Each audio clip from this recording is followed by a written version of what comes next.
Hello, hope you had an opportunity to get some lunch. We've all had a quick bite. The green room is absolutely buzzing, and welcome back to the Bondi Innovation Forum for 2021.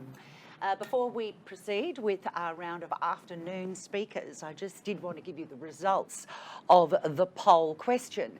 We asked you how much you have innovated since COVID-19 began, and your responses are 11% of you said about the same, and 88.9% of you said more. There's about 250 of you out there who are registered today, so that's some really interesting statistics, and just wonderful to see the majority of businesses, startups, entrepreneurs in the innovation space out there really leveraging what the challenges that COVID had presented. And one of the themes, of course, that is coming out at the Innovation Forum is really about collaboration, and I guess a little bit like that diamond that gets created under pressure. So we're certainly seeing a range of diamonds coming up today, and one such diamond is sitting right next to me now. It is Jeremy Fleming from Stage Kittens. Hi, Jeremy. Hi there. Thank you so much for joining us. Pleasure, great to be here. Jeremy was very busy during COVID. He is the Managing Director of Stage Kings, the company responsible for some of the most well-known temporary event structures of the past 6 years, building sets like the opening ceremony for the Gold Coast Commonwealth Games, right through to Shakespeare pop-up theatres, Australia-wide, essentially. If you're in the event industry, you know all about Stage Kings. So, of course, that fateful day of Friday, March 13, 2020, there was a need for Jeremy to navigate Stage Kings through the devastating impact of COVID on the event industry.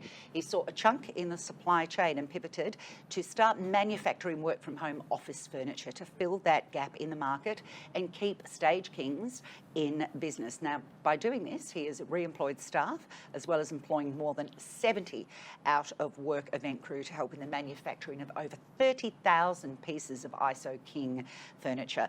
On top of this, in just 11 months, Stage Kings also managed to donate over $80,000 to charity, including Support Act, the heart and hand of Australian music, through the sales of the desks. It's been an extraordinary story, one that I have followed through COVID. Thanks. And we really take our hat off to you for that.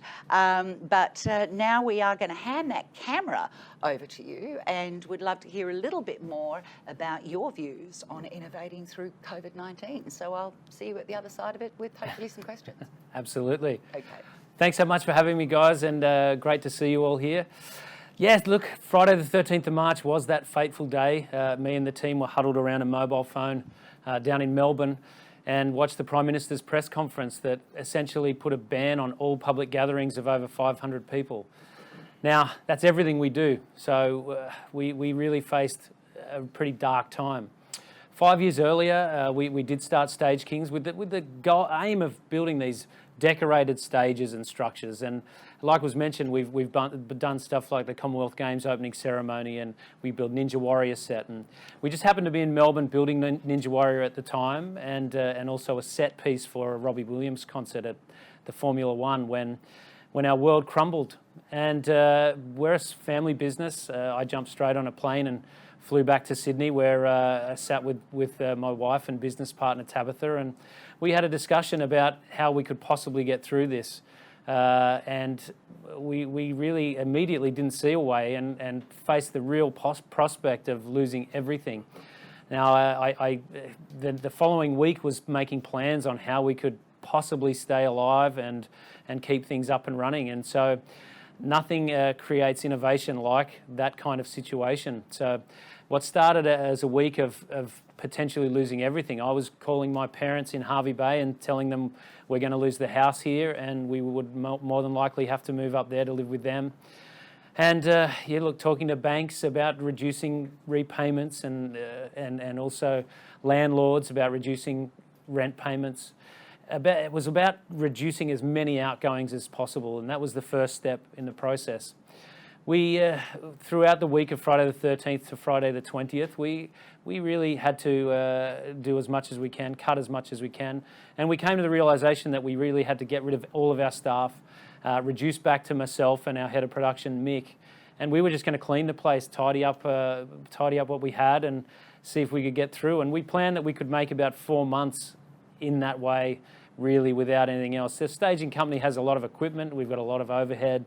We just had to reduce that as much as we could. So Friday the 20th of March, it was a really rough day. We told our staff that was the last day that we had for them for the foreseeable future. And they took their tools and returned their keys to the office, and we went and we had quite an emotional afternoon. I couldn't cope with that, and neither could Mick and neither could Tabitha, and we really we struggled with it so much that we started to think of what we could possibly do. And these thoughts happened right through the week, and Mick and I made plans on how we could build pop-up waiting rooms for testing facilities, and hospital waiting rooms that we could build in car parks so that they were COVID safe.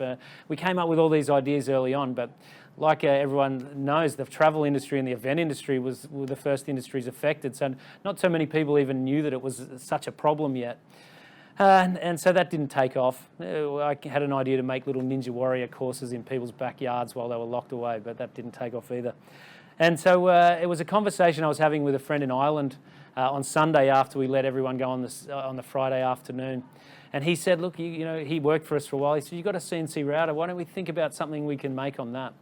And that's what flicked the switch. And in a very lucky coincidence for us, Mick Jessup, our head of production, also designs furniture as a hobby and has made all of his own furniture in his spare time. So that's a lucky coincidence. But he got straight to the drawing board. I messaged him on Sunday morning and said, I think a flat pack desk is the way forward. We've now seen whole industries of people moved home, having to work from home, don't necessarily have an office set up. So also office furniture was sold out everywhere you went. Officeworks, we went into Officeworks, sold out. IKEA was sold out.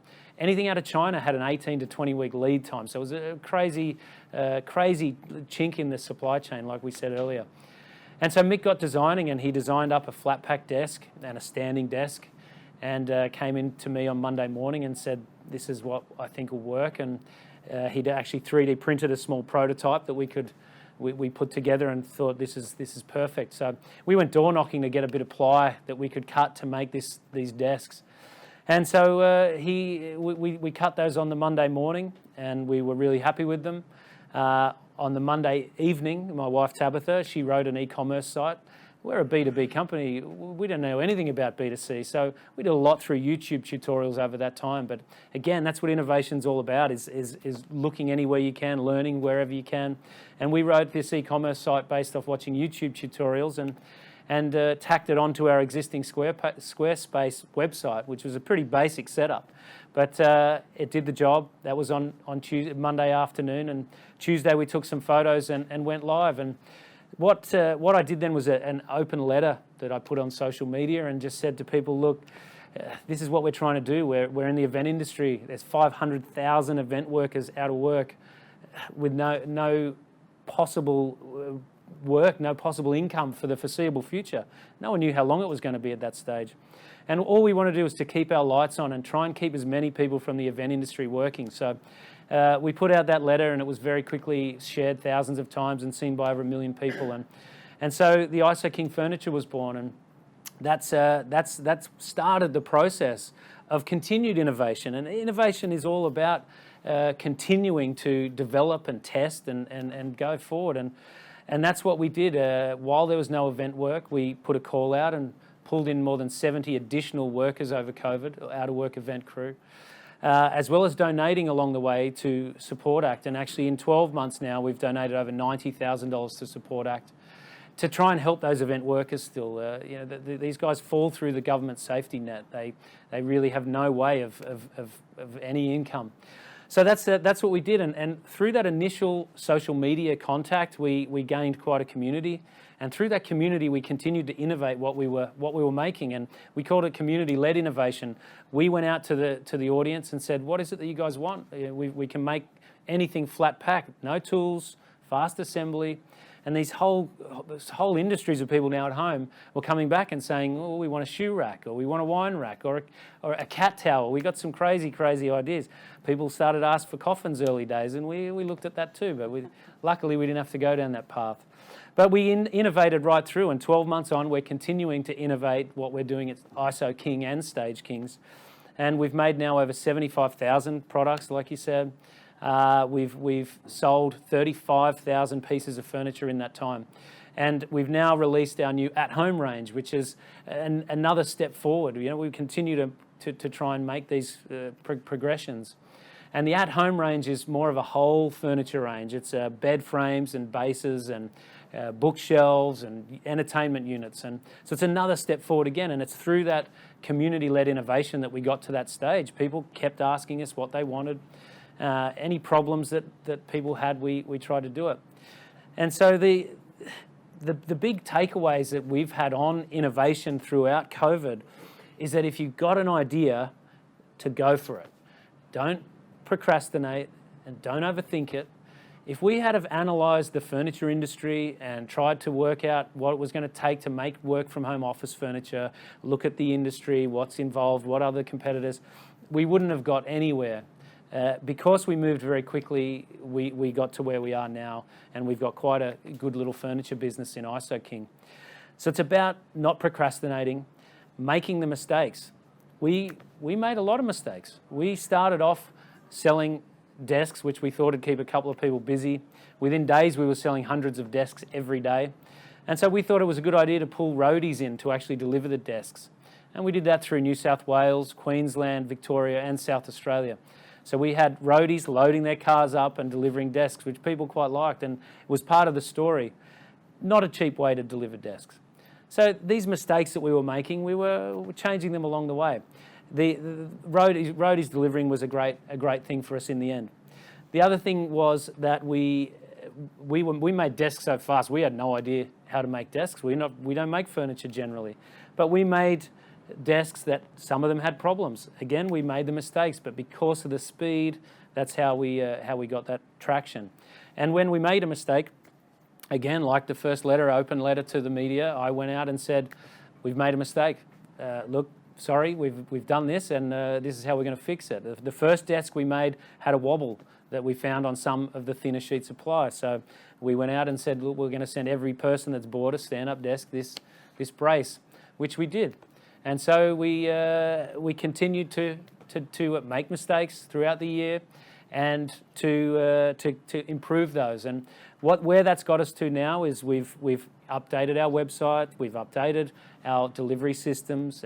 We now use Ship It and Shopify. And the big thing though is having the right people.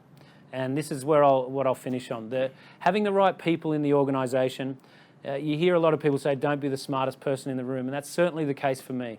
I like to hear what everyone else has to say and give people the ownership.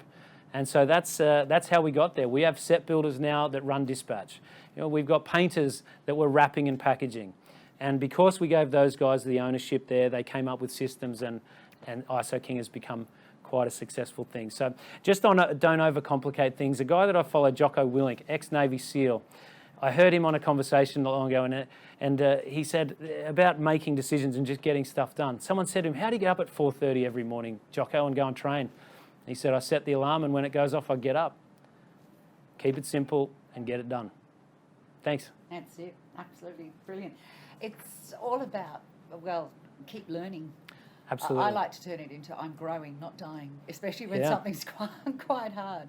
It's an amazing story, Jeremy, and absolute testimony to how to get through a difficult time and innovate. If you could rewind, and if COVID didn't happen, would you still consider making furniture? Do you think you would ever have been nudged to make that choice? It's a tough one, I think the pressures of COVID put that focus on there.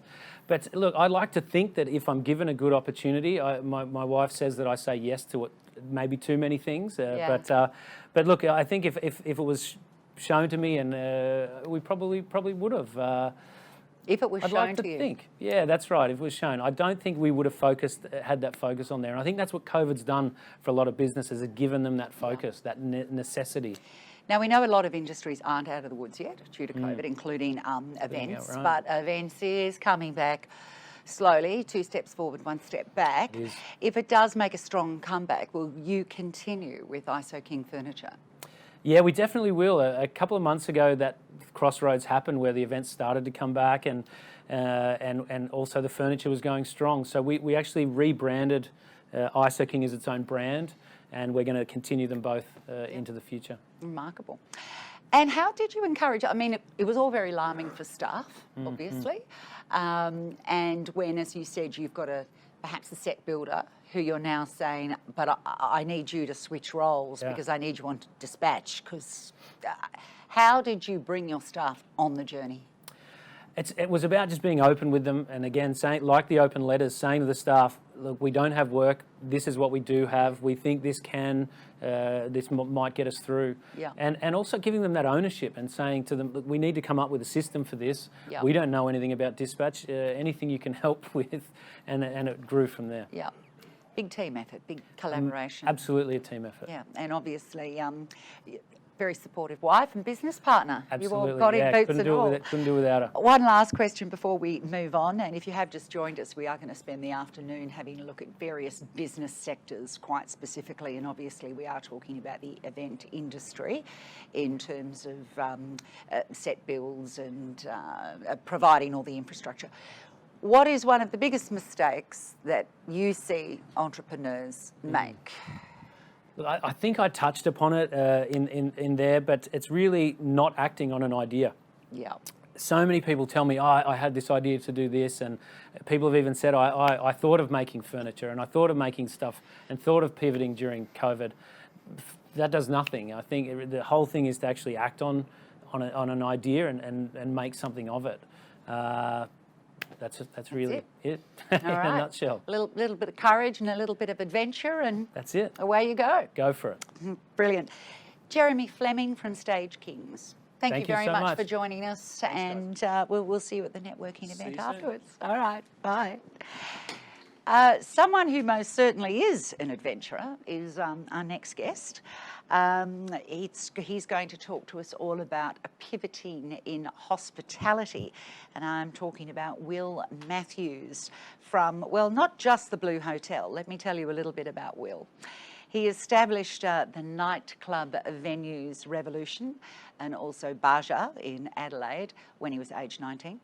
And he also introduced bungee jumping to Europe when he was just 23. He established bungee jumping sites in Greece, in Spain, in Portugal, 12 sites in Mexico, Russia, South Africa, and of course Australia. And I'm feeling like a complete underachiever sitting here basking in your glow of great achieving, Will. If that wasn't enough, you also established WET, Water Entertainment Group, in Cancun, Mexico. And after 4 years, you had 38 sites operating water sports activities in Mexico, USA, and Canada. This is a bit like This Is Your Life, isn't it? And there's more. Other ventures founded the Mad Pizza Group in Sydney.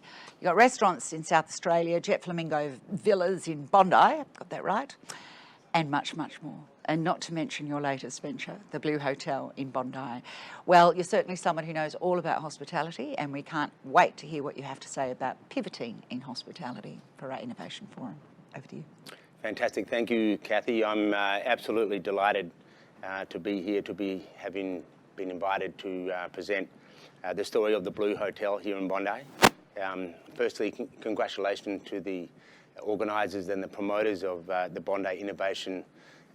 That is, of course, in itself innovation. We have in Bondi a wonderful opportunity to attract some pretty incredible people. To those of us that live here in Bondi, we know how absolutely magical it is here. And those sort of people are looking for the best places for them to live and to work from. And so they look for like-minded people, they look for councils that are going to support them, they look for places of inspiration, and they look for places that give them an incredible work-life balance. And certainly Bondi has a wonderful opportunity for people from Australia, but of course eventually from all over the world. Okay, so what is the story of the Blue Hotel in Bondi, and why did I decide to build a hotel coinciding exactly with the introduction of the restrictions with COVID? The short answer is COVID gave me the opportunity to do it. The longer answer is my background, as Kathy just mentioned, has always been in creating fun things and working from incredible places. When I was 17, I had bars and nightclubs. I took bungee jumping from New Zealand to Greece when I was 21, and then spent the next 10 or 15 years building sites around the world. We did about 28 altogether, and then in a bunch of different countries. And then from some of those locations, we ventured into other things, which is more events and bars and things like that, and eventually into more traditional activities like resort development and accommodation. A few years after that, based here in Australia, my wife and I were lucky enough to pick up a property here that was an ex-B&B registered property here in Bondi. And because we were spending a lot of time overseas, we were renting. We decided to rent the property out as a holiday rental. This is sort of pre Airbnb. And I remember very clearly because we spent about 3 months renovating the property. And then the first group that came in, there was about 12 guys, and they'd booked the property for 4 or 5 days and paid quite a lot of money. So after we checked them into the house, I sat by my phone waiting for the calls to start, because in my experience of hotels, once you get somebody in your property, then they're always calling. They always want to, if there's something wrong, then they're always on the phone and you're always jumping to attention. But after 4 days, the phone hadn't rung once. So I went there at the end to say goodbye, and they were super happy, and it was high fives all round. And that was sort of the beginning of an idea for me, is that I'd realised that we'd have 12 people in our property for 4 days. They paid a lot of money, and they didn't want to be contacted by anybody. Whereas in a traditional hotel experience, it's quite different. Even if you're in a $50 motel out in the country somewhere, if something's not right, you're picking up the phone and you're calling people to sort it out for you. So there's two different expectations and two different types of mindset that are occupying an Airbnb type property and a traditional hotel. So I was very interested in that, and I started to think, what about if I could create an accommodation concept that sat somewhere between the two, that took the best bit from a hotel and took the best bits from an Airbnb type property. So that, if I got slides here.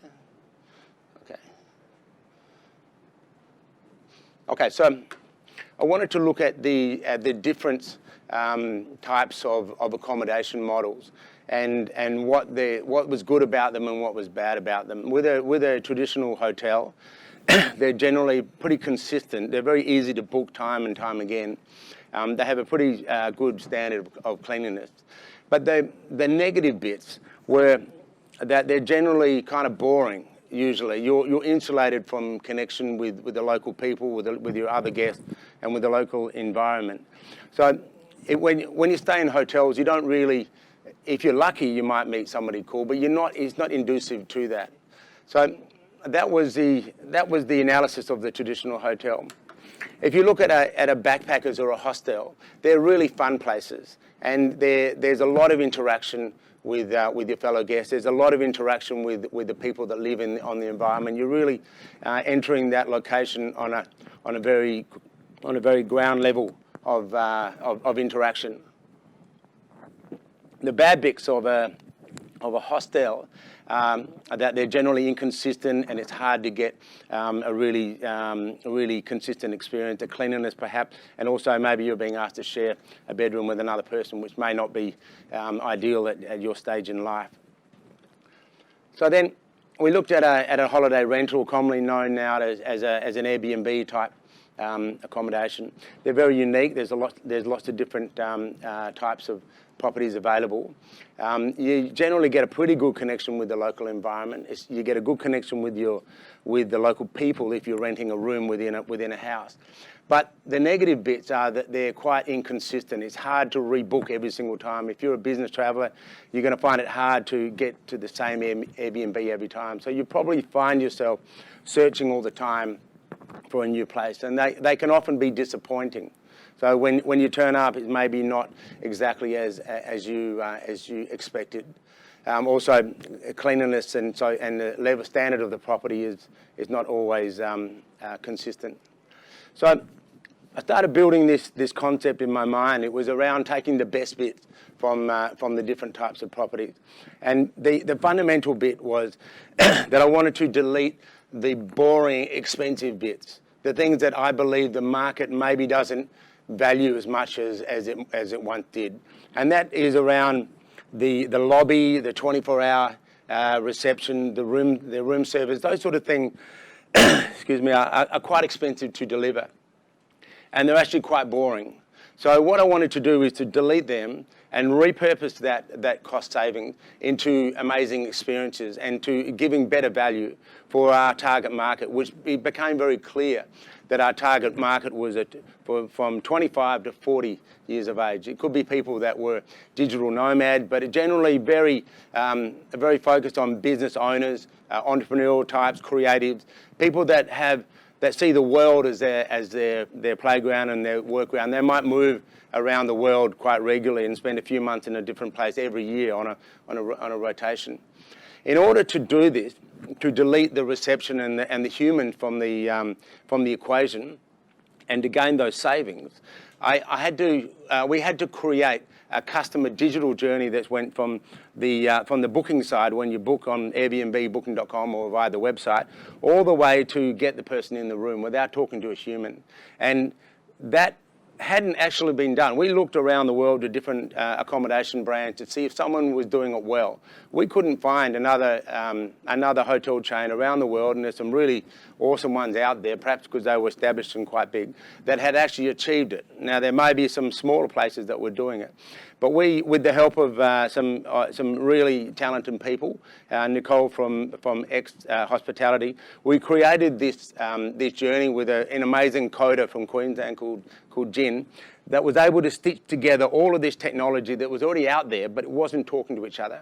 So now what we've got, and it's certainly not perfected yet, is that you book online, you check in online, and you do all your credentials online. You get a digital key that tells you exactly which room to go in. You check yourself in. All the communication with us is done via the app, and we've got people that will pick up the phone on one ring. And then you eventually check out online, and so the whole process is automated in that way. Now, one of the reasons why I wanted to do that is overseas, when we have VIPs or celebrities that might come with us, we treat them differently. We will go, first of all, we'll speak with their management and get their ID and their passports, and we'll register them within the hotel. We'll go past the reception, we'll pick up the key, we'll go back to the room, and we'll dress up the room and make it awesome and put wine and flowers and whatever in there. Then we'll go to the hotel and we'll take them straight to their room. So they go straight into the hotel, and they can then recover, rest and relax, and come out into the new environment on their own terms. That is a rock star way to turn up into a property. So that was one of the other things. Plus, we repurposed that money, cost savings, into a lot of free stuff like free surfing lessons, yoga, minibar.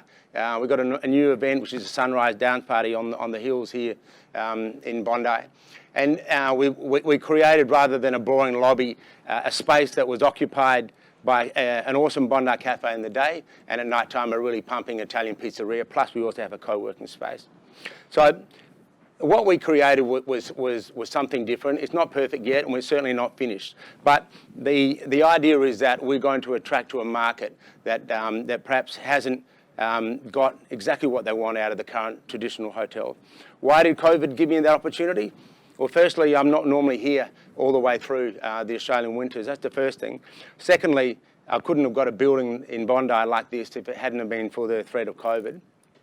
And thirdly and finally, the market was ready to talk about things like contactless check-ins and those sort of things that were certainly going to happen at some stage, but it brought it a lot forward. So I'm delighted to be here. Thank you for listening to me, and come and check us out. We're on theblue.com.au.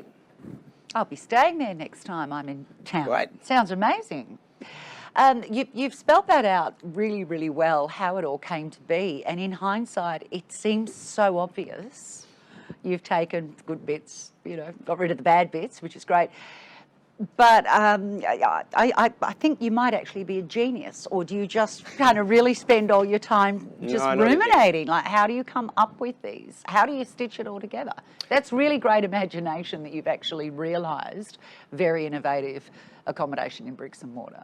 Well, I think innovation is all about trying to find ways to do things better or cheaper or faster or stronger or in a better way generally. And being involved in hotels, I was able to identify very clearly with, the things that I thought people didn't care about so much anymore. Yeah. And also the things that I thought people were wanting to do. That was obvious for me. And in terms of contactlessness service beyond COVID, do you think that's something that the consumer, is it a choice? Like, are people going to go, I really want to talk to anyone, I just want good service, I want to get in and chill? Or no, I want to be met by a human being at the reception. Look, do you think it's an exception, or do you think it's going to become quite mainstream? I think it's going to become very widespread, definitely. But this concept is not for everybody. If you're perhaps an older, maybe traditional traveller, you want the traditional lobby receptions and so forth. You want humans to take over, to look after you. So it's not for everybody. Yeah. But I think there is going to be dynamic properties that would otherwise be not viable on such a small scale. Hotels generally need a lot of room to become viable. That they're going to prop up, and they're going to take advantage of this efficiency and create some really awesome dynamic places to stay. Yeah, and as you say, you can offset with the cost savings. You can provide free yoga or whatever it is. You can offset some of the costs. So, That's it. What's next in Bondi for you, or you're just going to let the Blue Hotel settle in and So how she goes? As I said, we're not finished building it yet. The experiences aren't finished yet. But by summertime here in Bondi, we're going to have a really unique accommodation concept that is firmly focused on fun. Yep. Work hard, play hard. That big Bondi mantra. Yep. The paradox. So we work hard and we play hard. Okay. Well, hopefully for Bondi Forum 2022, we'll get you back and we'll hear the outcome of it. That'd be amazing. What a case study you will be. Thank you. Will Matthews, thank you so much. Pleasure. Yeah. Whew, really amazing stories from Jeremy's innovation to Will Matthews, the Blue Hotel. If you have just joined us, we are exploring various business sectors and innovation, and we're going to have a little chat now with regards to event technology. I'd like to introduce Skye Butler. She is the CEO of Smiley, which is a technology company that has created an innovative event management app designed to encourage people to connect in person. Now, Skye has spent the majority of her career as a business consultant and program manager, partnering with CEOs and execs and entrepreneurs to create strategic plans that bring even the most complex business ideas to life. She is a keynote speaker as well as providing executive forums where she shares her insights on innovation, business culture, safety and leadership. And we're very pleased to have you here with us sharing all of that knowledge today. So welcome and hello, Skye. I will hand the camera over to you now to share with us launching into event technology. Thank you so much, and it's wonderful to be here. Thank you for having me today. A little bit about Smiley. If you've ever been looking forward to an event with friends, family, or perhaps even a new love interest, you understand the frustration and disappointment felt when people cancel last minute or don't show up at all. Smiley is an Australian-built event management app, and it's been developed to encourage reliability. And it works by having people pledge an amount that they choose that will go to charity if they end up cancelling or don't show up as agreed. The pledge amount is elected by the event organiser, with the app also providing you the ability to donate anyway, even if everyone does show up. And then it emails you over a tax receipt as soon as a donation is made. So the app itself is free to download. It acts as your personal assistant. It helps you to create the event. It easily syncs your phone contacts to invite the people that you know to the event. And it reminds you of the upcoming event as well. So what to bring, dietary requirements, and automatically checks you into the location agreed. If you choose to go somewhere else, it identifies that you're with the people attending the event and also checks you in that way as well. So what we're hoping to do is create a positive movement, really a community of like-minded people who care about others. They also want to do something great for the world by supporting the charitable causes that they care about. So let's talk innovation.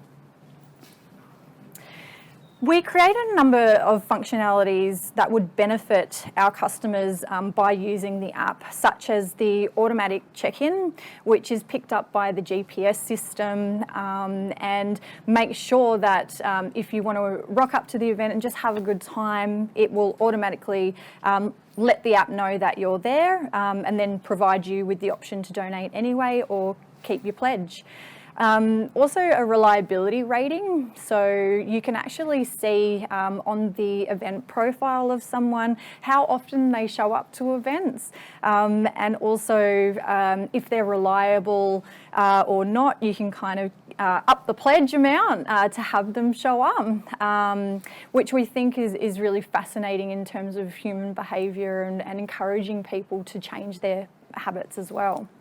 So there was a lot of research conducted, and COVID really allowed us to take advantage of stopping and researching what we can do better and how we can innovate as well. So in technology, it's really, really hard to get a patent and try and prove that no one else has done something that you're trying to achieve. So there was a lot of workshops and a lot of research done, but we also took advantage of that by applying for the government research and development grant. So if you are looking at developing your own technology or an app at all, then it's really great to have a look at all the different grants out there. With the research and development grant, we used a company to write our grant for us. So if you're a little bit time poor or you're not sure where to start, there are companies out there that can also help you with that. And they generally work on a win basis. So they'll put your application together, and then once the government pays you that grant, then they take a percentage of that grant. So you don't have to pay them up front if you're also a little bit cash strapped as well. So how did COVID impact our launch? We were about bringing people together in person and having a really positive and great time. So with COVID and the government saying do not be together in person, whatever you do, we could have just parked the app and waited for the world to open up again. But we really wanted to use this time to think, how can we focus on human behaviours and really during the time of COVID as well, mental health, showing up for each other during the COVID period with people sitting at home alone and really looking forward to that visit and having someone come over, or the anxiety of going on a new date and having that person actually show up for you. We really started to pivot towards, actually it's not about having people respect your time and really encourage them to show up for you. It ended up being about showing up for other people and showing them that you're there for them. And the way that our app can actually help with that anxiety and help people actually understand that people are going to show up as agreed and they're really keen to show up because they're using the app. That was something that we did as a little bit of a pivot. There was also, in terms of our launch, we were focused really on individuals, but we really found that a lot of the businesses out there, like restaurants and beauticians, they really rely on face-to-face interaction. So with people not showing up to their businesses either, they were really putting a high premium on deposits or having people pay up front. So we came up with approaching them in a new way for them to benefit from using the app by having a charitable cause to give to, rather than pocketing a deposit, which we found a really positive way to help with that. My key tips for entrepreneurs that want to develop an app or get into technology, my first tip is really be passionate about what you're doing. Really surround yourself with people that buy into what you're doing as much as you do. You can really make sure that what you truly believe in and what your vision is, you can really bounce off each other and stay positive. With tech, please don't wait until it's perfect, especially with apps. There is such a easy way to undertake scope creep, which is let's add one more functionality. Let's hope, we'll release it next week. It's not perfect yet. Then your costs blow out, and then you actually haven't tested the market to see what you've produced is actually viable in the market. So what you're stopping from releasing the app for, your users probably don't even care about. So make sure that you beta test and get the app out there, get the idea out there, and start generating that feedback. Otherwise, you'll never release. Get to know your team as well, the people you surround yourself with. Being an entrepreneur, you really are wearing 10 different hats at a time, and it really is the hardest job that you'll ever undertake. You have to use all of your skills learnt over so many years and draw on all of those.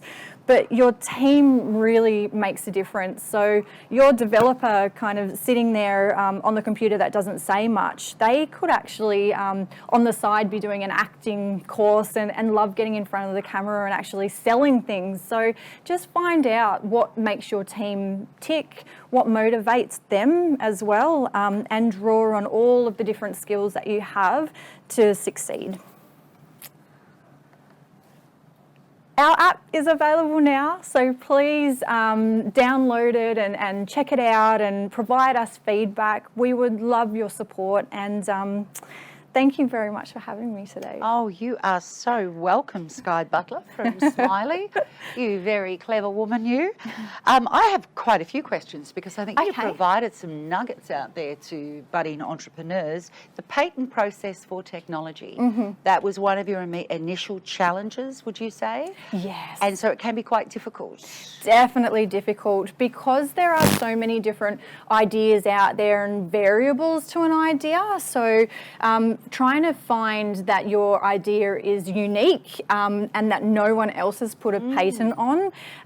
You really have to work with a patent attorney and really closely with your developers, because they actually feed in all the research that has been done to back up that technology, and they know all the algorithms and they can really detail it to help your attorney search for it and succeed. But technology, everyone's doing it. You are definitely a businesswoman from what I'm hearing from you. You've got your patent lawyer, you've got your developers, so you're very much sitting across the top, and you are leveraging quite specific skill sets. Yes.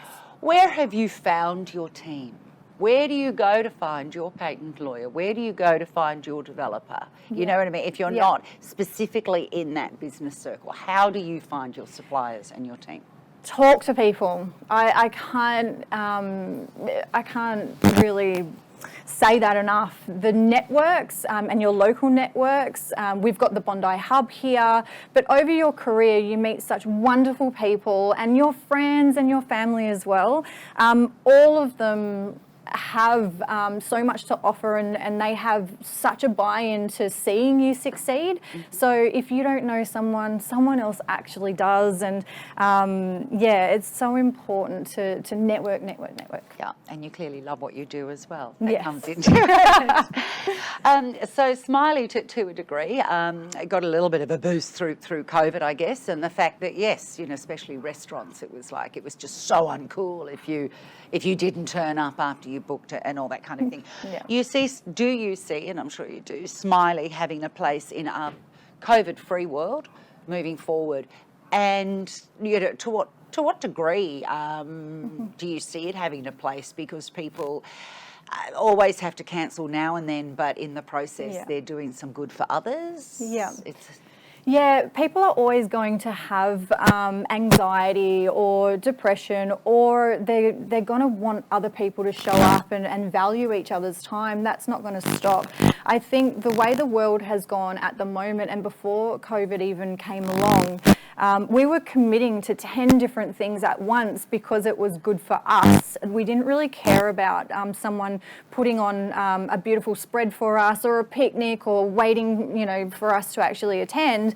We just wanted to do what's good for us on the day, which is completely fine, but we've actually stopped being thoughtful and thinking of others. So there is a whole generational process and a cultural change that we want to really tap into and make sure that people are being a lot more thoughtful, and people that have anxiety can be supported by the app, knowing that there's something else on the line, because at the moment just showing up for each other is not really cutting important. it. Yeah. I think you can have a big queue of charities.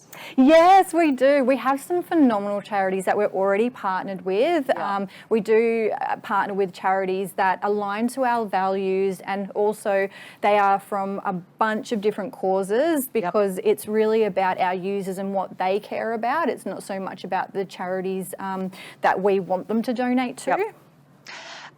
Could you please tell me, one of our questions coming up, what was one of the biggest turning points that made you realise your hard work is starting to pay off? I think with any project that I run, the turning point is always when you have your team finishing each other's sentences. If you're in technology, when your stand-up meetings go for a shorter period, there is banter, and everything that you're delivering, if you're running an agile methodology, during your 2-week sprint, you deliver more and more. And then you're actually experiencing the app for the first time. That's the turning point, when everyone is just so happy and stoked with what you've delivered. Yeah. That bit of banter. Using the same language, you've created the whole space, haven't you, of the app. It's a reality now. Exactly, that's it. That's great. And what are one of the biggest mistakes that you see entrepreneurs repeatedly make? A lot of them lose their sense of humour, unfortunately. So you're always faced with adversity. You're faced with so many challenges. It's actually seeing those as opportunities, and actually understanding that it's an opportunity to pivot if something's not going right, and taking a step back. So have a sense of humour. If you're getting pushback, just have a little bit of a breather and Go for a walk on Bondi Beach. Exactly. Have a swim. Keep it real. Yeah, exactly. Yeah, Just know when to pivot and know when to have a laugh, basically, because things aren't always going to go your way. Fantastic. Very inspiring. Sky Butler, CEO of Smiley, thank you very, very much for joining us. Thank you so much. And we continue with, just like it's this almost speed dating of great innovators, sharing the afternoon with us. The next area that we're going to look into in terms of innovation is around education. And I'm very pleased to introduce education futurist Peter Estens from Pangea Minds. And Peter is going to be talking to us about reframing education, a global approach. Now, Peter is committed to using existing and emerging technologies to connect teachers and students for collaboration on a global scale. And we need global citizenship and global leadership to very much overcome the challenges of our planet, because our species is grappling with a lot at the moment. With over 20 plus years of experience as a teacher, researcher and designer, Peter is now focused on facilitating educators and their students to embrace the rapid development of immersive technologies for ongoing and long-term partnerships in team teaching and student collaboration. Pangea Minds is a pathway to giving the next generation a better chance.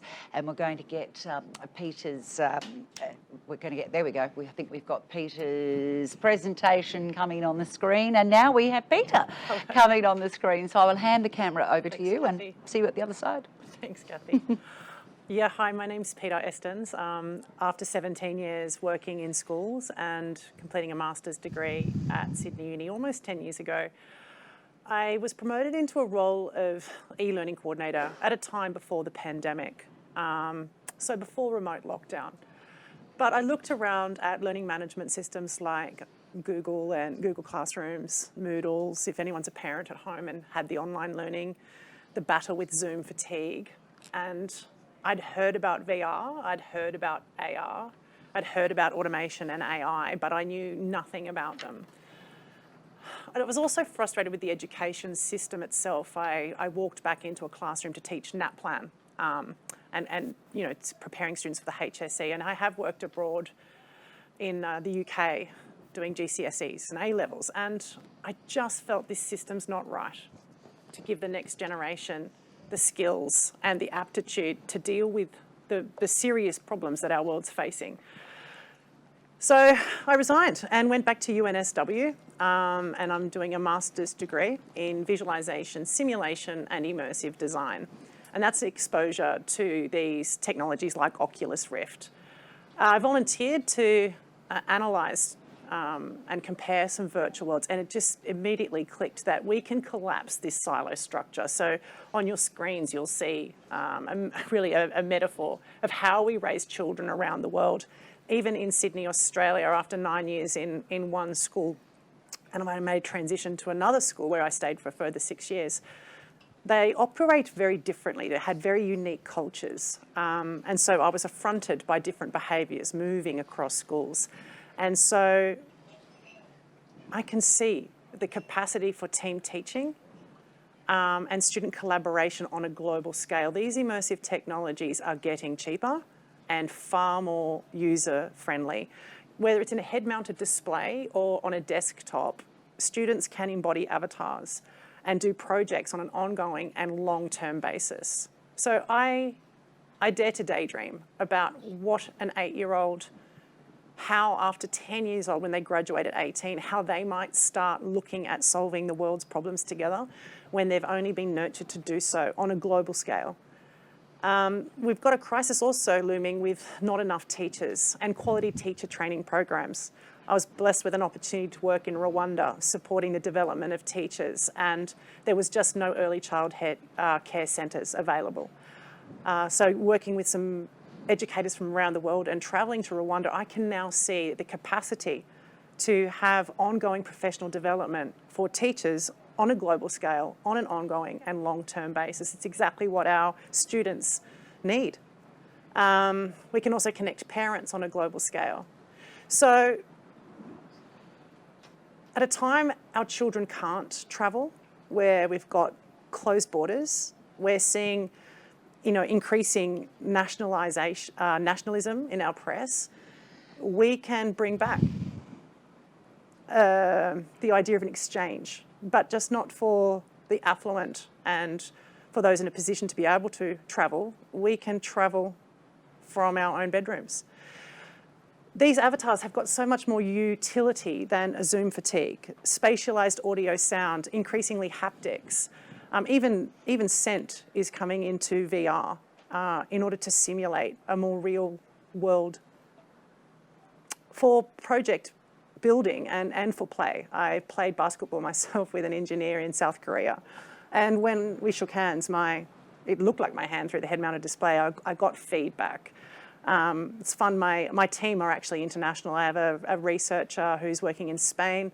We're partnered with a Californian university, the Human Interactive Lab at Stanford University, and my child psychologist is based in Buenos Aires. And so we have our meetings using these technologies. We don't design the VR worlds, but we're a business-to-business model. We're bringing education theory and immersive design principles to support teachers design inquiry-based approaches for students to research and problem solve together. Yeah. Any questions? Yeah, how do we all get virtual reality for our meetings? You get everybody to turn up then. Oh, it is a lot of fun. Yeah, we've had a few social events playing soccer. Yeah. And it's hard to get your quirky sense of humour around a Zoom meeting or even around a conference table. So I think that's why corporations, we do have our team building days because you get a little bit of personality. So one of the engineers who, was very serious, which is a good thing, during work, he had such a personality come out as we played soccer. He was hilarious, actually. So it is a great way to get to know your community. We're looking at, our program is also about learning how to work cross-culturally. And so what are models of respect around the world? Some cultures we don't look at each other in the eye, and others we do. We're also looking at what are different cultural constructs of gifted and talented. For instance, Australians, First Nations people, the construct of gifted and talented is very different to the Western curriculum. And so we are looking at how we can actually support all learners from all cultures using universal design learning theory. Amazing. But what you've got, what you're sort of, if you're bringing this into the VR in particular, I'm a little fixated on at the moment. If you're bringing this into the education system, our next generation is just going to be using that as a go-to as they start their own businesses and so forth. It's just, it's no longer just for play. It's also for connectivity with the people you're working with, because Zoom and Teams meeting can't always do that. No, there's a body of research with the less you feel close to a human, the less they seem human. So a lot of the bullying that goes on in Facebook, the social media and the hate often on Instagram, often it's because we feel so far removed from the human. But the affordances of VR with spatialised audio sound, so that if I teleport across a room and I'm speaking, I'll get quieter and quieter and quieter and quieter. We don't have the clunkiness of breakout rooms where you're moved to in teams. It's more synthetic and organic. And so the real world affordances of a virtual campus, a virtual world campus where you can high five, you can dance with your friends. What that does is bring the humanity back into online learning. You can't nurture or teach empathy because it's just not a disposition for everybody. But we are, in our framework, we use the language of shared understandings and learning to embrace difference and diversity rather than be intimidated or affronted and feeling like you need to both come to a common ground. Yes. We don't have to, we just have to That's right. learn and respect. So Pangaea Minds, and you're talking about reframing education, a global approach. Are you primarily supported by public and private, or both? We're very new. This research started in November last year. Yeah. So And here I am going, I want virtual reality at all my meetings. We've partnered with a Los Angeles-based company called Youth Research Vox. If anyone's got kids out there or any educators out there, applications close at the end of June. So instead of Youth Research Vox has got a United Nations Sustainable Development Goals competition. It's a 16-week long program where students work in teams to find solutions, look at the problems. So through Pangaea Minds, we're shuffling them up. So rather than a school in Sydney and get together and their friends are competing together against a school in London or a school in Buenos Aires, we're shuffling them up so that the students will be a truly global cohort. Yep. And I just think we've got a framework to give the next generation a better chance of global leadership by breaking down the silo structure. So if you started in November, where would you like to see Pangaea Minds? 12 months, 18 months? I'm a reluctant entrepreneur.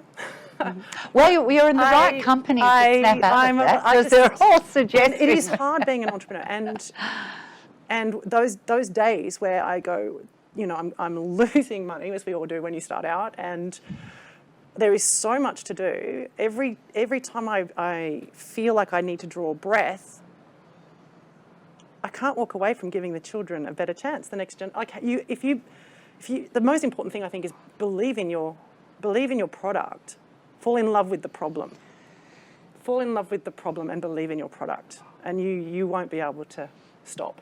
Yeah, it's great. It's a calling. Yeah.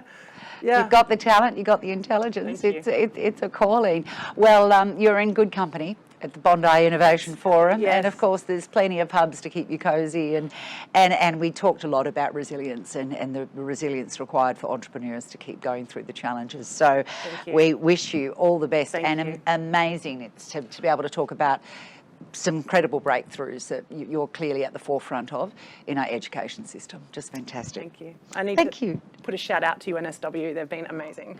Okay, shout out NSW right behind her. Thank you. Awesome. Bye. Bye, Peter Estens from Pangaea Mines. Thank you so much. Our afternoon continues now, and if you have just joined us, we are looking at various business sectors and quite specifically how innovation is supporting them at the moment. We're going to start having a look at property innovation and the changing nature of work, and that's coming to us courtesy of Tim Brown from WOTSO, who has just joined me now. Thank you. Tim is the Joint Managing Director for the newly listed WOTSO property and its manager Blackwell Limited. WOTSO is Australia's largest suburban flexible workspace provider with over 4,000 members across 18 locations in Australia, focusing on small to medium enterprises. Tim has over 20 years of experience in the financial services and property industries, and has followed on from positions with Deloitte and also Lend-Lease. He helped find WOTSO in 2014 and is passionate about making the workspace decision for businesses an easy and a flexible one. He also happens to be a Bondi local. Give it up for Tim Brown, WOTSO. Camera's yours. Thanks very much. Lovely introduction. Thank you. I don't even have to do mine now, which is fantastic.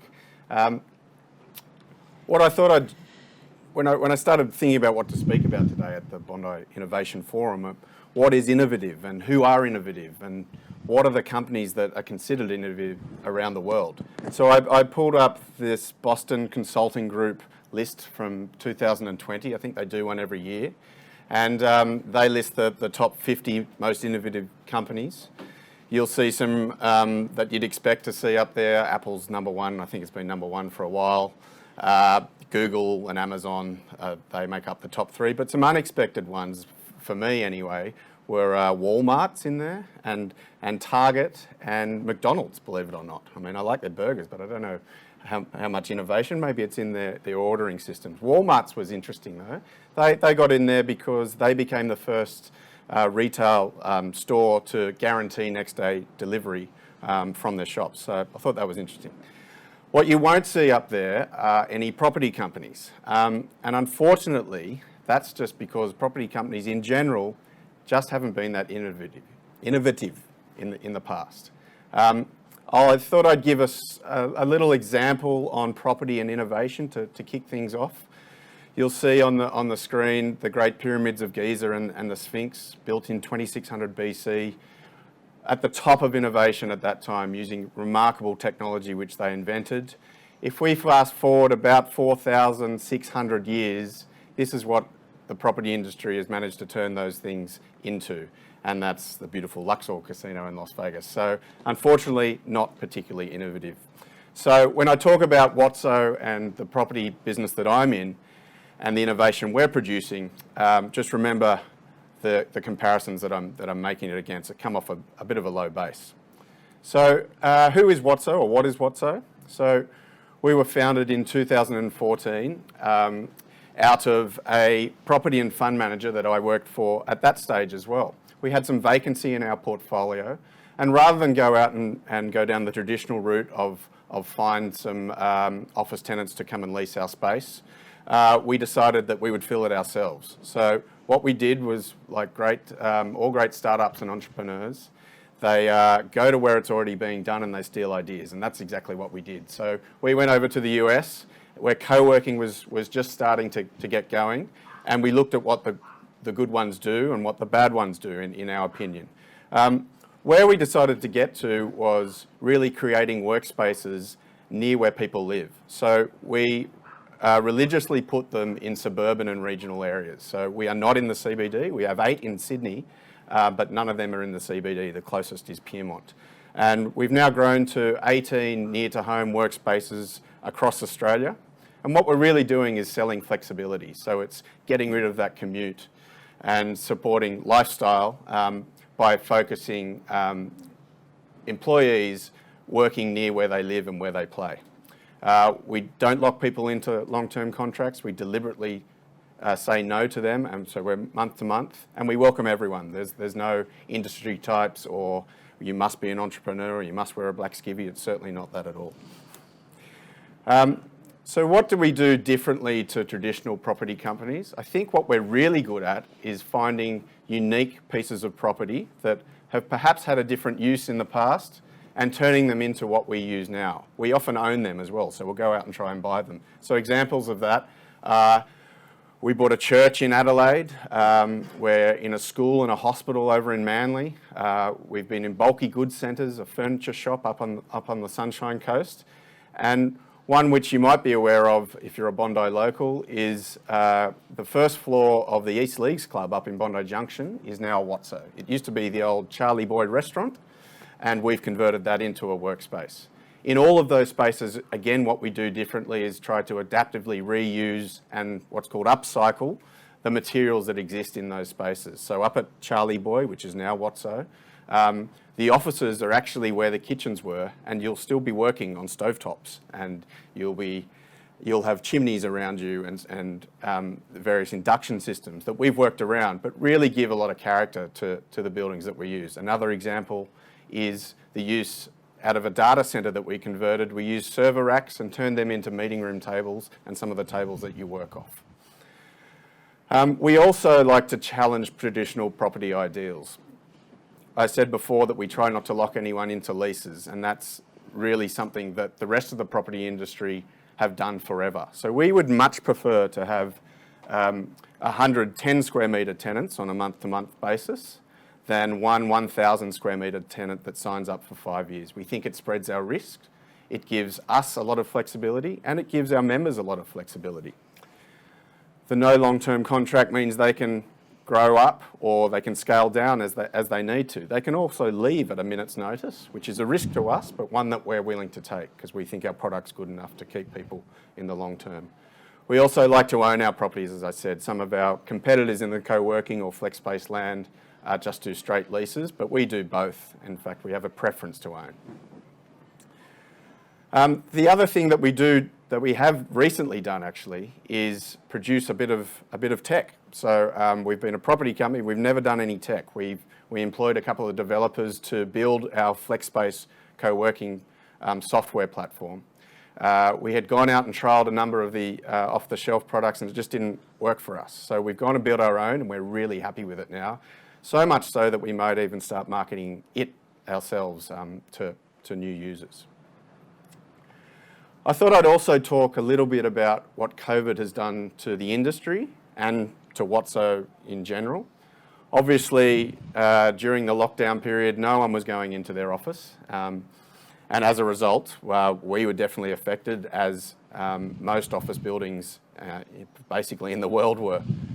For the months of April and May last year, our revenue was down 70%.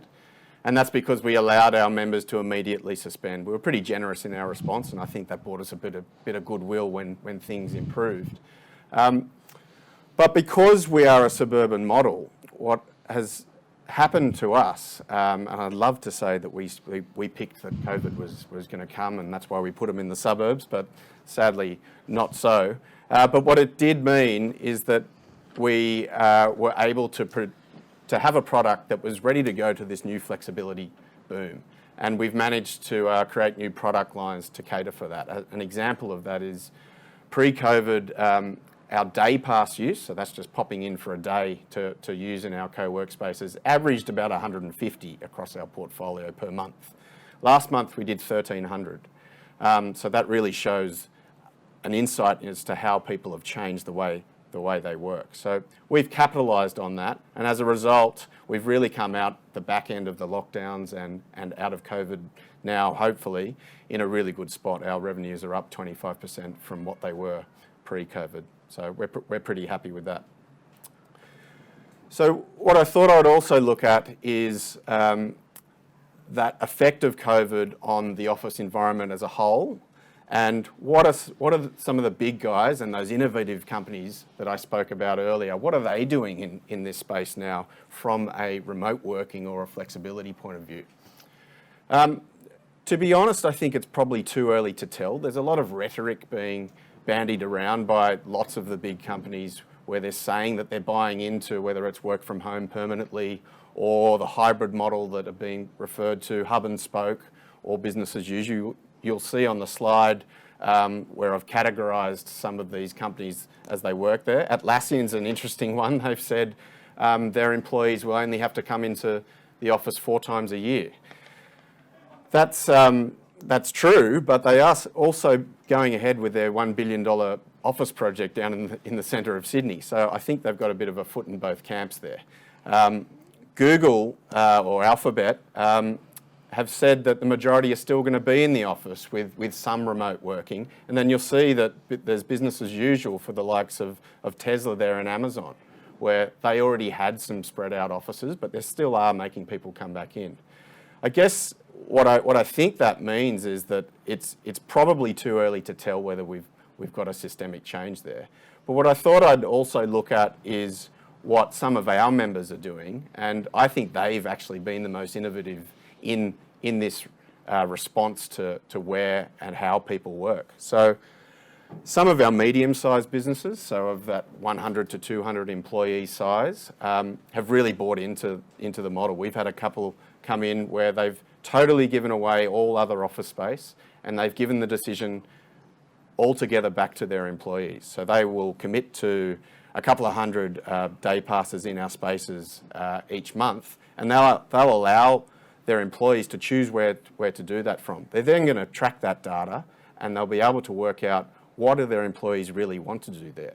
That'll also allow them to confront some of the culture issues that come out of remote working, and perhaps bringing in the use of spaces like ours, or perhaps having some spokes that they bring teams together in at various points in time. So they'll trial it, and then buy our network, and then adjust their situations to what is best for them. What that allows them to do is obviously a near-to-home solution of what we provide is getting rid of that commute, which we all hate. But it also combats the idea that at home there are going to be WH&S issues. Not everybody's going to have the office that some people are lucky to have in another room. People that are in share houses, they're all going to be working off a kitchen bench on an uncomfortable table, and I think we're going to see bad back claims pop up in the next few years. So we think we're in a good spot to really offer that to the whole network. I've also been talking to some of the big Australian companies about what their response is going to be.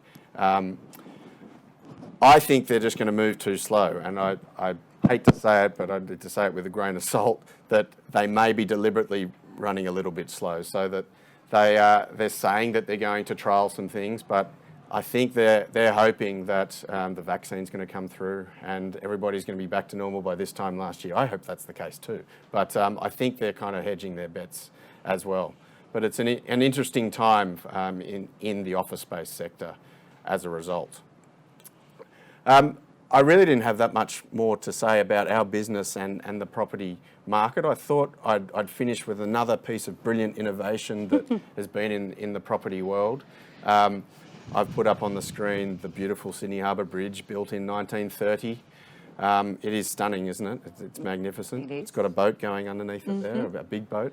And if we fast forward about 100 years to the bridges that we're building now in Sydney, unfortunately, this is what we see, the unfortunate Windsor Bridge, which was only built last year and copped a bit of a hiding in the last few months. But it's unfortunate that that's where our property innovation has got to, hasn't it? So we need to really consider climate change in all of our property innovation. I think we do. Well, hopefully our sustainability and upcycling is helping that too. Absolutely. I appreciate your honesty where you said you didn't quite plan, to have all these remote working locations, satellites out in the suburbs, but it certainly did work well in your favour. Yes. Having said that, prior to COVID, there was more and more competition coming on for these, remote working hubs. How do you deal with that competition, especially when some of those organisations were bigger than you? Yep. I mean, our biggest competitor, I guess, was the dirty word WeWork. That is the largest co-working provider around the globe. We kind of look at competition a little bit differently. Because of the model we've gone down in suburbs, we think there's so much space out there that we'd be crazy to go and set up next to another provider, and they would be crazy to go and set up next to a provider like us. So we actually look at competition as a bit of an opportunity. So you're going to be the commuting solution as well as we are. In fact, we've also just done an alliance with another provider who is a competitor of ours. They're Hub Australia. They are predominantly in the CBDs, but the idea of combining our powers and providing this alliance so their members can use our spaces for free and our members can use their spaces for free. So teaming up with those guys is something that in our industry I think is quite unique. And there isn't this real woof woof, we must beat every competitor out there. We work with a little bit like that. They came in and tried to undercut. It's a bit old school, isn't it? Yeah, it is a bit like that. But there's room for everyone, and I think we can learn off other people. Having said that, some of the bigger players like a Westfield will be starting to do this in shopping centres. Well, I was going to say, because you've had experience with your big boys, your Lendlease and your Deloitte and so forth, and you think of the likes of Barangaroo, all those office floor plates that were just left empty. It's a bit of a crystal ball situation. If COVID suddenly disappears, are all those office towers going to be full again? I don't know. What's your? How does? It's a tough one. I've been talking to a lot of people about this. I mean, there's a couple of schools of thought. One is it's just going to all go back to normal, be okay. The buy-in to remote working, the difficulty with that, which I was alluding to before, is this ability to still build culture and the water cooler chats that happen when you are working as a team together. You get some Peter's VR in everybody's home office. Exactly, So those big guys are still going to need to bring people together. So they're still going to need space. Will there be some change? I would suggest so. I think there will be a portion, and what I think will happen is that the flexibility end will mean that a couple of days a week, a lot of the big companies are going to allow their employees to work from home.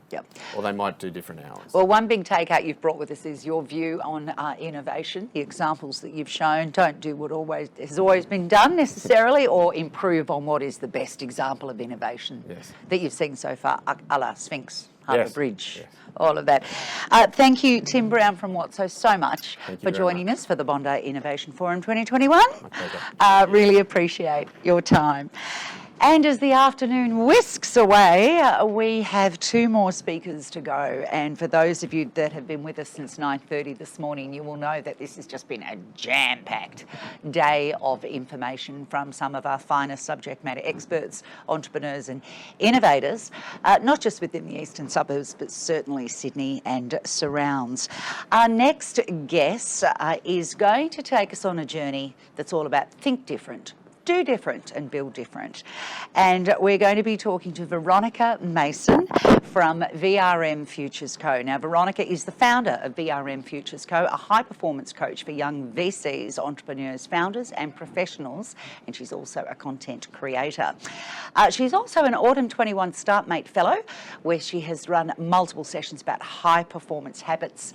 She's generated content on the startup ecosystem on LinkedIn and organised a number of fellow events focused on fostering community and sustaining success. She's passionate about techs and startups, and we're stoked to have her here with us. Veronica Mason, the camera is yours.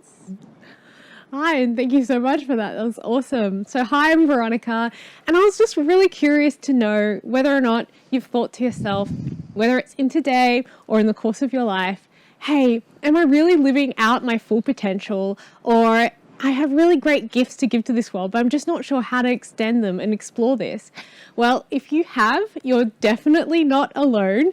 And today I'm going to be sharing with you 6 actionable steps so that you can make the most of your life and do something innovative and hopefully build an empire, whether it's small or large, hopefully right here in beautiful Bondi. But before I do, I thought I'd share a little bit about me and why I'm here, I guess. So I like to say that I've got 2 stories. So my on-paper story is that I've got a tech law background. I was a a policy and law advisor at Google and Baker McKenzie, where I advise companies like Afterpay and MasterCard. But my off-paper story is probably a lot more interesting, which is that 8 years ago, I broke my back in an accident. And what happened was I was in Vanuatu on a law exchange, and we went on a tour, and the tour guide asked us to swing on vines. And so I went on it. I was the third or fourth one up.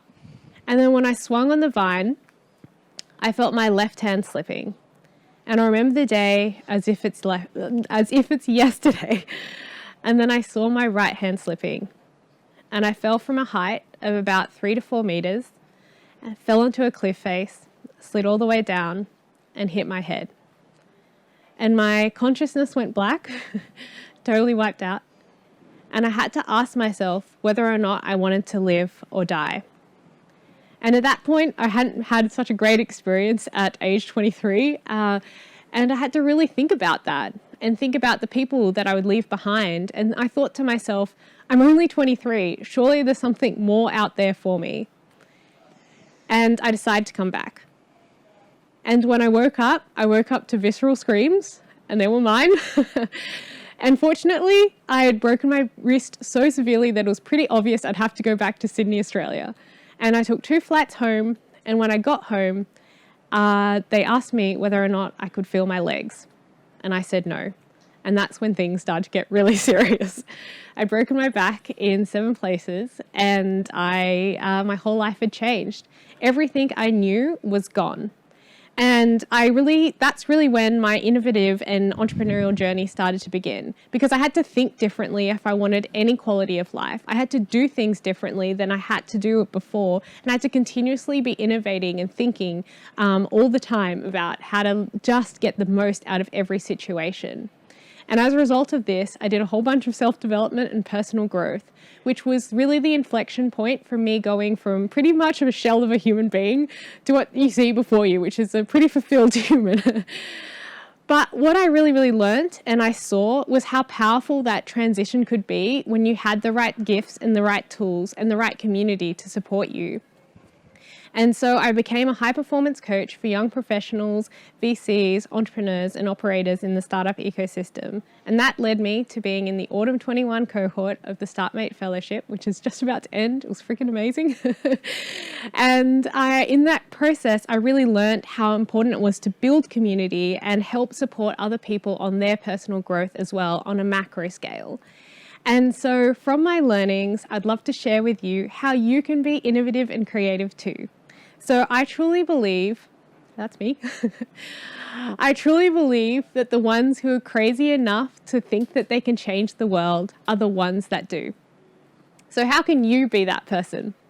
So, number 1, how do we ignite the innovation engine? So reframing fear and adversity. When I broke my back, my mum would constantly tell me that it'd be the best thing that ever happened to me. Now, this invited quite a lot of discourse in the household because I didn't necessarily agree with her at the time, but I really, really, really think that that's actually true. It was such an important inflection moment of my life, and it's something I'm so grateful for today that I had that opportunity. So where are you facing adversity and fear in your life? Maybe you're saying you're too old or you're too young or you've had this door shut in your face. Where can we start reframing that? Because in reality, there's nothing that's neither good or bad. It's just the label that we give to the meaning that we have. So I'd like to empower you to think about that differently. And number 2, think about the idea generator and taking care of it. So I may not know you personally, but I feel very connected to you because you're on this amazing conference. So start thinking to yourself, I think we can all agree on how important it is to take care of your body, mind, and spirit. And I think we can all agree how important it is to start thinking about this when achieving our goals. So I think of you as a rocket. So taking care of your rocket ship. Taking care of it through exercise and movement, and taking care of the destination, the clarity of mind through your mindful habits maybe. And then the fuel that you'll need to get into your own galaxy, so nutrition and then energy management. And number 3, identify your art. And that may be coding, that may be writing, that may be drawing, whatever it is. Start identifying, what am I here to give to this world? A really great question for you to do this and to be able to empower this conversation with yourself is, what feels like play to you and work to others? And in this world where you can monetize practically anything with the right leverage on the internet, it's so crucial for you to start thinking, how can I add value with the joy that I have to give to this world? And maybe that's a hobby, but maybe that's your full-time work. But really starting thinking innovatively, creatively about this. And number 4, what environment or activity sparks your creativity? So for me, when I swim, I'm the most creative. I come out with great ideas. I spoke to Ross before and he's the same. But maybe it's running with you, maybe it's cycling, whatever it is, whatever generates the best ideas for you, start habitualizing that within your day-to-day working environment. And then creating a space for you to be feeling like you're the most creative possible. So whether or not that's an awesome table or great lights, whatever it is, just making sure your space is conducive to your creativity. And number 5, design and live out your identity. So who do I want to become is a really important question, because humans are not outcome orientated, they're process driven. So that means that when you get a goal, you're more likely than not going to feel unfulfilled. I think we can all agree when you've got something you really, really, really wanted, and then all of a sudden it's not so shiny anymore. The reason is we need to think about the process versus that outcome. So start thinking to yourself, who do I want to become in as a result of this goal? Who are the sort of people that I'm going to look up to? What are the habits? What are the routines that this sort of person has? And really starting building this identity for yourself and really framing it in that capacity. And number 6 is habitualize this. So making sure that every single day you're sitting down with yourself and doing your craft. So if you're a writer, sitting down and writing for 500 words every single day at 9 o'clock in the morning. Because in reality, what happens is we need to get all of the stuff out of the pipe before the brilliance comes through. That's what a lot of writers talk about in terms of writer's block. And Monet, for example, he went and painted every single day in his garden to be able to become a master. So think of yourself as creating mastery for yourself. And socialize your craft. So making sure that you have great people behind you that support you on your journey is so important. Creating masterminds for yourselves with your role models and mentors is also really, really, really crucial. And building the support network that you need so that when you feel like you've got a little bit of fear coming in, they can say, no, you've got this and I back you and it's 100% okay. And I guess it's a really great segue. So in terms of socializing your craft, if this sounds like something that you're interested in, absolutely jump on board on LinkedIn. I'd love to hear from you. Just send me a DM. Happy to send you the slides. My name's Veronica Mason. It would be lovely to connect. And as I said before, I'm building community for women. It's called Beyond the Bell Curve. So it's for innovative young women in the startup ecosystem. So that's operators, investors, and founders to help them and help you hopefully support your personal growth so that you can live an amazing, fulfilling life, which is my hope for you, no matter who you are. So thank you so much. It was lovely to be here today. Veronica, it was lovely to have you just inspire us all so much and send out so much heartfelt energy. Just fantastic. Clearly, you are a high performance coach. I'm feeling pumped. I want that deck. I'm taking that with me. Don't go yet. We've got a couple of questions. After StartMate, so what happens for you then? Absolutely. So as I mentioned before, I'm really, really, really passionate about building communities. So building other types of communities, helping people to be able to be the best that they can be. Yeah. And then also building Beyond the Bell Curve, which I've mentioned before, and really excited to support the lovely people that we'll have coming in and support them on their journey going forward. Do you think women in the innovation space, we've had quite a few women, amazing women. I think I haven't done the count. I think the diversity seems fairly well balanced. But what's your view about women in the innovation space, in the tech space? Absolutely. I think that there's still a lot of resistance. Having gone through the Startmate Fellowship, which is basically having gone through the Startmate Fellowship, which is basically 100 women for an 8-week program, and you get totally dive deep into the startup ecosystem. You get introduced to so many different people and different concepts. There's so much imposter syndrome. I was just going to say. There's so much imposter syndrome, and I think that it's so profoundly important to support other women in this space as allies and otherwise. And I really see that we're the only ones that hold ourselves back. I think Murray We're our said own obstacle. Our own obstacle, and Murray said it today that the only obstacle to real success is you, and you choosing you. And I really truly believe that we all deserve the best opportunities in life. Absolutely. You spoke about breaking your back, which Absolutely. is quite a story. Hope we didn't prompt any triggers there, but clearly this is something, and your mother sounds amazing, to say that this is the best thing that has happened to you. How did it inform obviously it had to inform your resilience and your strength and your get back up and go and just refusal to be pushed back in a corner, but how did it inform your entrepreneurial experience?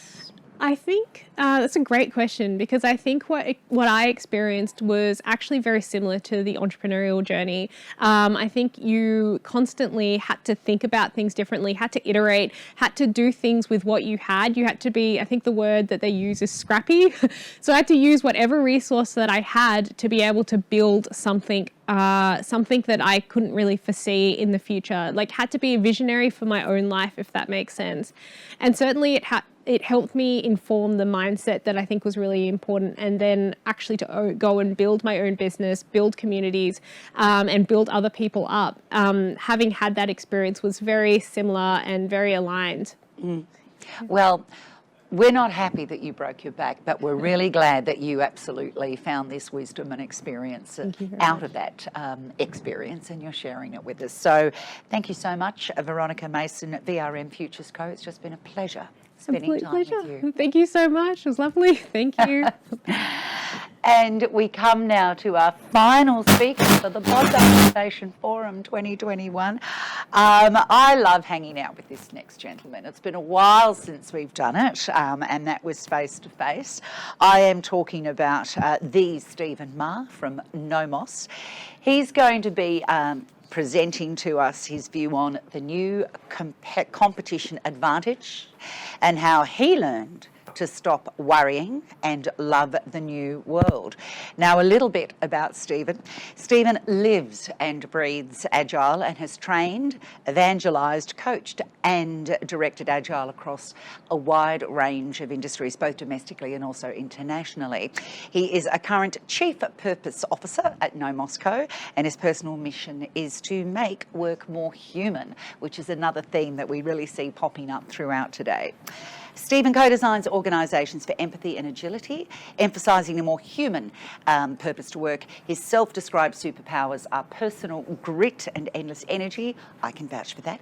And he thrives in contexts where leaders desire change and share his agenda of growing people, building purpose and creating environments for incredible business outcomes. Clearly enough for me, and I'm having the 3 o'clocks and I need a cup of tea. Stephen Ma, Nomos, take it away, young man. Fantastic. Thank you again for having me, and lovely to see you face to face again. It's been so very long. Yes.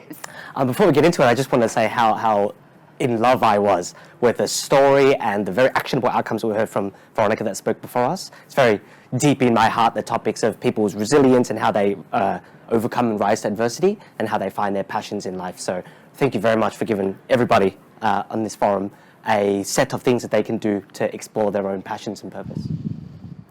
Okay, well, I'm here to talk to you about the new competitive advantage, and pro tip, it's actually the new old competitive advantage. So, I also subtitled this like a hipster, aka how I learned to stop worrying and love the world again in these terrible, terrible COVID times. Introducing myself again, my name is Stephen Ma. My life's purpose is to make work more human. I do that in 2 ways, evolutionary and revolutionary. Evolutionarily, I run a consultancy, so I kind of have the privilege of working with places like the Australian Special Forces, for which we help them bring the Australian soldier home safe.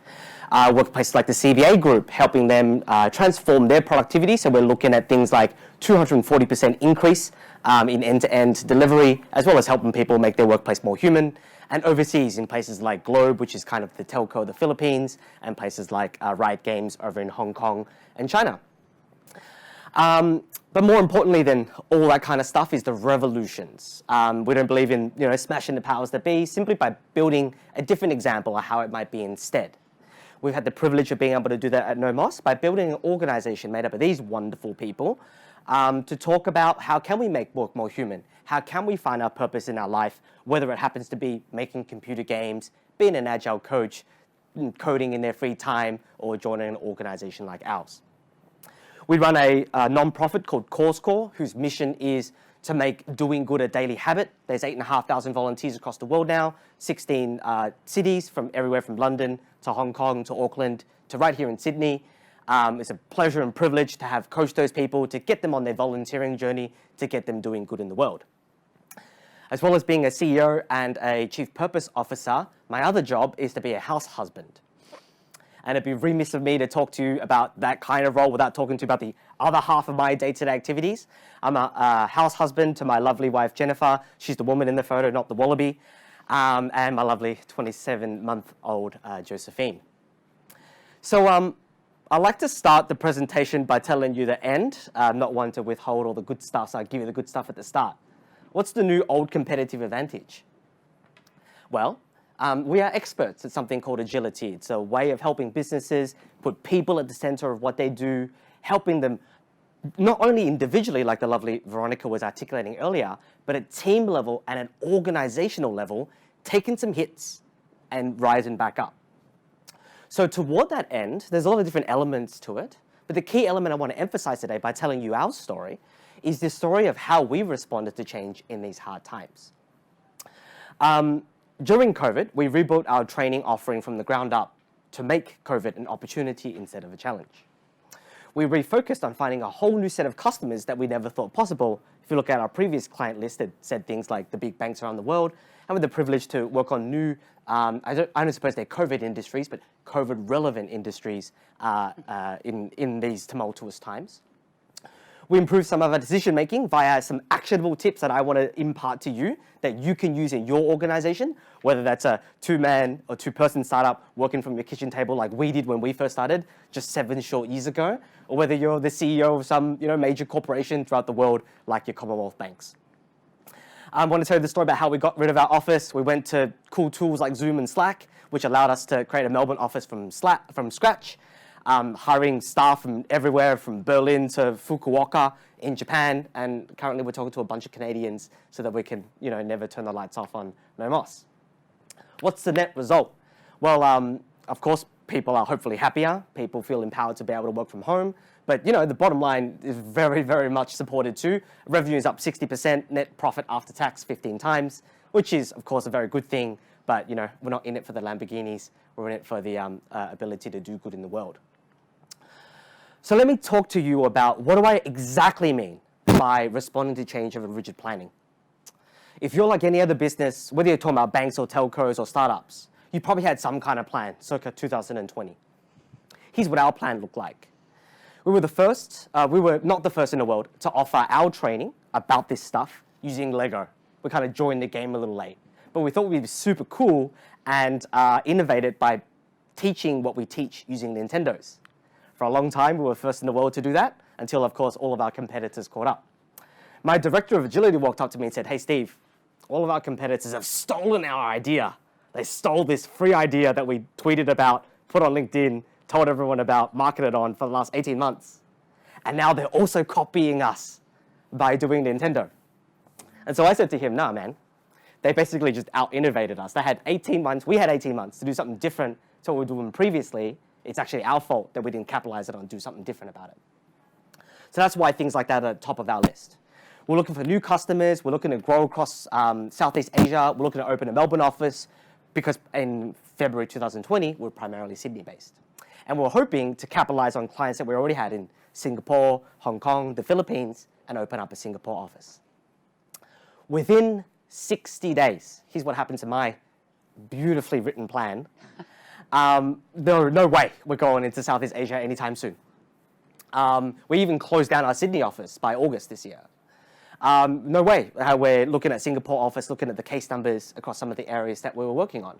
And indeed, some of our other plans, like where are our customers coming from, can we even do a Melbourne office, were certainly in jeopardy with what we know about lockdowns in that city.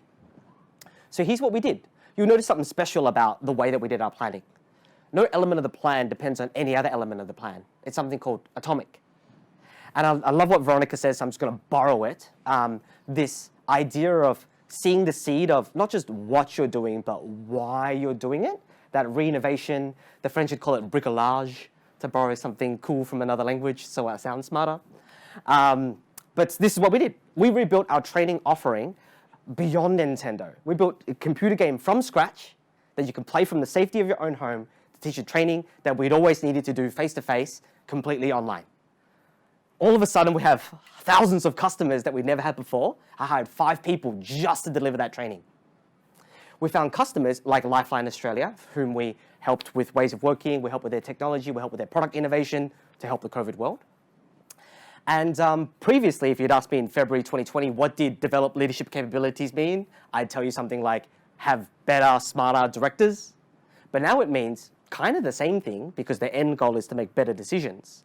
But now it means to democratize our decisions. And before we close out this presentation, I'm going to teach you how to do that in your startup, whether it's 2 people or your enterprise, whether it's 20,000 people. And last but not least, the silver lining on this awful cloud, we actually managed to hire a whole bunch of Melburnians and kind of sneakily open up a Melbourne office. 33% of our staff are now based in Melbourne. My love to you if you're watching right now, what with the lockdowns over the next 7 days. But we're on a Zoom-based hiring spree, accessing talent that we never thought we otherwise could. And we kind of looked around 18 months later and went, oh, wait a second, we did open up the Melbourne office, having decided that it wasn't something that we were going to do. So here it is. If you're interested in seeing that training, it's freely available, hexgrovebooks.com. It's about 4 UK woodland animals in a magical bookstore that are building things together. They need to work together as a team. There's some bad stuff happening in their beautiful, not quite 100-acre wood, that would be plagiarism, but in their magical wood, and how do they respond to threats in the world that surrounds them. For these particular animals, we're talking about things like climate change, pollution, fire, habitat loss due to humans that are invading it. For us, it means, well, managing our business in these tumultuous times. I promised you that I'd give you some practical tips. So I probably sounded like a, I don't know, communist, socialist, you pick, whatever you want to call me, when I told you that I might be the boss, but I don't make any decisions in our organization. The thing that we did to democratize our decisions that you can do right now is called the advice process. Most people, we grow up, we think of there being 3 ways to make decisions. Number 1, top down, the boss tells you what it is and you say, so yes, sir. Number 2, we all have to agree on everything before we move forward. That's not a bad way, but it just takes some time. Last but not least, we vote. But if we're talking about the kind of industry that we work in, creative, individual, deep expert, deep technology, not every vote counts equal because, you take the CIO's word over the intern's word if they tell you, the technology probably doesn't support that right now. So, okay, how do you democratize your decisions without the boss telling you what to do, without getting every single person to agree on it, and whilst letting people vote, but not listening to every voice perfectly equally? Doesn't sound like an easy task. It actually is super duper easy. At No Boss, anyone can decide anything. I'm talking about, should I buy that $500 stand-up desk so that I can work from home so that I can avoid OH&S safety problems? Yeah. Should I charge that Uber so I can bring the training equipment back and forth to the office? Yeah. Can I give myself a salary rise? Yeah. Yeah. There's a couple of caveats. The first one is, there's 3. The first one is, if you're going to make a decision like that, go and ask everybody else that's meaningfully affected by it. So if you're going to ask for a salary raise, well, aren't there a bunch of other people that you need to talk to about that? Chief Staff Officer, your fellow peers in the same salary band as you. We provide transparent salary information. Everyone knows what everybody gets paid so that you can make a well-informed decision about that. B, you need to consult with people that have expertise in the matter.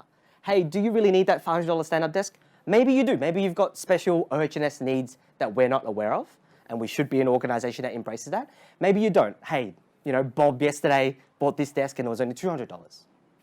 Last but not least, you've got to take into account all the advice everyone's giving you, but you don't have to do it. If you're the decider, you get to decide. It's a little crazy, but here's what we found. It creates community, it creates humility, and everyone learns as a part of this process, whether you're the decider or not. Last but not least, you make better decisions. The directors don't have to do it. I get to rest easy, way more fun. You get some radical buy-in. So I hope you will employ the advice process in your context day to day to summarize everything that we've learned about how to embrace this change. Number one, build plans that are atomic, independent, and designed to embrace change, just like we did. Number two, if something bad happens to you, use it as an opportunity, like my dearest love, Veronica, as an opportunity to find the next thing. And last but certainly not least, look for ways to decentralize your decision making. Maybe you can pick the tips that we gave you today. Maybe you can be a little less radical than us. But either way, we're talking about business agility, the new competitive advantage, and definitely the reason why I stopped worrying and learned to love again in these tumultuous times. Thank you for listening. I know there's another 250 people clapping out there, Steve. But very quick question, couple of quick questions. Staff retention with that model. How would you, I would be lying if I told you that it's not definitely a open field for talent right now. Yeah. People are leaving organizations left, right, and center. Yeah. Definitely, if you're out of work right now and you're in the skilled industries like the ones that we work in, it's a gold mine. You can demand what you want to demand. You can demand the right work conditions. Right. And you should. Yep. Every consultancy, both our friends and our rivals, is 100% utilized right now. So the war for talent is certainly on. If you are looking, then, upskill, think about the things that we've talked about, look for those opportunities. It's very, very good. Yep. Okay. You've provided us a lot of tools in that. We do have a question that's come in. What are some things beyond advice you can offer attendees? Okay. You can access a whole lot of everything that I have to say and teach for free online on our website, nomos.co. We're talking about assessments for where your team's at. You can access it for free. We used to sell it for tens of thousands of dollars. You can have it for free. All the webinars that I teach, we used to sell it for tens of thousands of dollars. You can have it for free. So come online, look at some of the services that we have to offer, access them, use them in your team. Let us know how you go with them. Yes. And we'd love to engage if it is an opportune moment. Yeah, well, very generous of you in the first instance. And also, it's one thing to access something free, but hey, you've got to know how to drive the Ferrari or the Lamborghini, as you said. No point if you've just given it, you don't know how to drive it. Stephen, thank you so much. Thank you again for having me. Yeah, really, really appreciate it. And hopefully we'll see you again for the Bondi Innovation Forum 2022. I'm putting lots of hope out there. Thank you for having me. And to everybody out there, it's been an absolutely massive forum. You will receive an email from us after this, which will provide you a link to the pre-recording of all of the speakers that we've had today, 15 of them in total, starting from 9:30 this morning. The Brains Trust, the best of the best across Bondi Eastern Suburbs and Sydney CBD, just fantastic. We will also be sending you out a small survey, and we'd be very, very grateful if you could fill that out and send it back to us. It's not without real measurables and your feedback that we would be able to continue bringing forward various innovation forums like this in the future. So you're our customers, we're listening, we need the feedback so that hopefully we can come back and do this again. I hope you have found this amazing day valuable. I would like to put a shout out obviously to our partners. We have the Mayor of Waverley, Councillor Paula Massalos. She opened the whole forum today, and this whole forum was initially instigated by Paula when we were hit with COVID. So it's wonderful to see it realised. So thank you to Waverley Council. Thank you to Emmanuel Constantino, who of course is the President of the Bondi and Districts Chamber of Commerce, and to Ross Dawson, who is the Chairman of the Bondi Innovation Hub. They've all come together, they've all collaborated, they've all shared their great wisdom and their great stories, and I hope you've enjoyed it. Thank you so much for your company. My name is Kathy Levins-Byers, and I hope to see you again on the other side of this camera one day soon. All the best. Take care.